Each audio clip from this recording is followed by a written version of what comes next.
আমার ইবাদত করে আমার জান্নাতে ঢুকবার পারবে না। বরং আল্লাহ তাআলা দ্বিতীয় শর্ত দিয়া বলে, ওয়াবিল ওয়ালিদাইনি ইহসানা।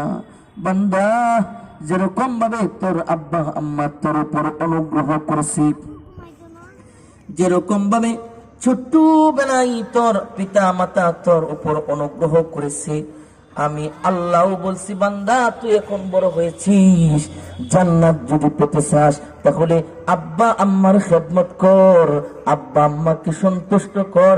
আব্বা আম্মা যদি সন্তুষ্ট হয়ে যায়, রিদাল্লাহ ফি রিদাল ওয়ালিদাইন, আব্বা আম্মা সন্তুষ্ট বলে আমি আল্লাহ ওই সন্তানের প্রতি সন্তুষ্ট হয়ে যায়।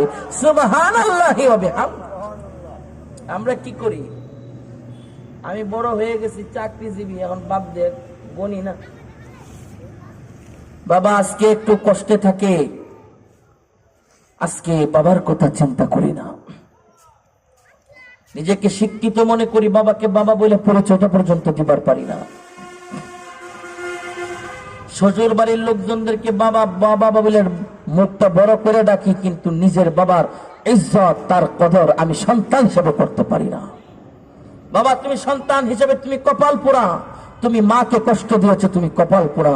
তোমার বাবাকে তুমি কষ্ট দিয়েছো, তোমার ভাগ্য নষ্ট হয়ে গেছে। এই জন্য সুসন্তান হওয়ার জন্য, জান্নাতে ঢুকবার জন্য শর্ত আল্লাহ তাআলা করেছেন পিতা মাতার খেদমত। আব্বা আম্মা অসুস্থ হয়ে গেছে, সন্তান খেদমত করতেছে, আল্লাহ তাআলা বলেন সন্তানের খেদমত করতে গিয়া কষ্টের কারণে কখনো মেজাজ হারাবি না।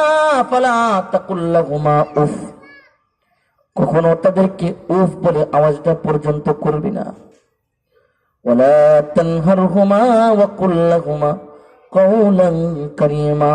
যদি জান্নাত পেতে চাস তাহলে বৃদ্ধ বয়সে, পিতামাতা বৃদ্ধ হয়েছে, ধমক দিস না, পিতামাতাকে উফ বলে আওয়াজ করিস না, বরং তাদেরকে যা বলবে নরম ভাষায় বলবি, সুন্দর আচরণ করবি, হাসতে হাসতে আমার দেওয়া জান্নাত কামাইবি।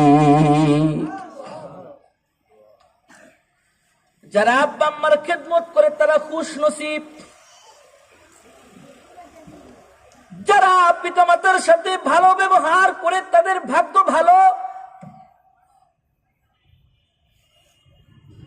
কারণ পিতামাতার খেদমত করে কত মানুষ